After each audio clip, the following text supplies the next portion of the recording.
ஒரு விஷயம் புரியலை, அதே நேரத்தில் எனக்கு ரொம்ப வருத்தமாகவும் இருக்குது. என்னன்னு கேட்டிங்கன்னா, ஒரு கட்சியினர் தேர்தலில் வெற்றி பெற்றுவிட்டால் கொண்டாடுவது வாஸ்தவம், வழக்கமானது தான்.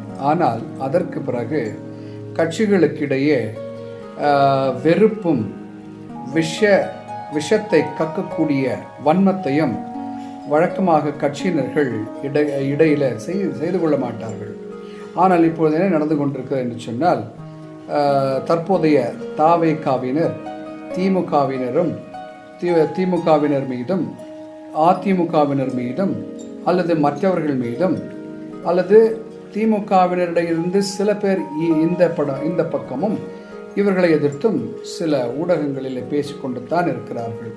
இது எதை குறிக்கிறது என்று சொன்னால், ஒரு வன்மத்தை விதைக்கக்கூடிய விதத்தில் இந்த தற்குறியை சார்ந்த கட்சியினர் செய்து கொண்டிருக்கின்றார்களோ என்று அச்சம் எழுகிறது. அறிவுடையோர் ஆன்றோர் இதை செய்ய மாட்டார்கள்.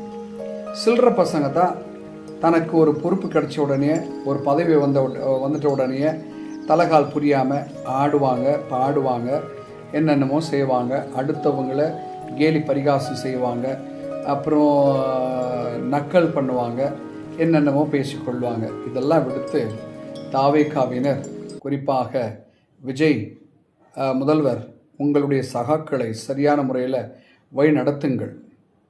யாரும் எதிரியாக இருக்கக்கூடாது எந்த நேரத்திலும். ஆனால் விஷயங்களை எடுத்து சொல்லக்கூடிய பக்குவம் இருந்தால் அது சொல்வது அவசியம்தான். ஊடகத்தின் வாயிலாகவோ நேரடியாக கூட பேசலாம். ஆனால் அதே நேரத்தில் பகைமை ஏற்படுத்தக்கூடியதாக இருக்கக்கூடாது. தமிழர்களிடையே பகைமையை ஏற்படுத்திவிட்டால் அது மற்றவர்களுக்கு கொண்டாட்டமாக போய்விடும். மாற்றான் கொண்டாடுவான்.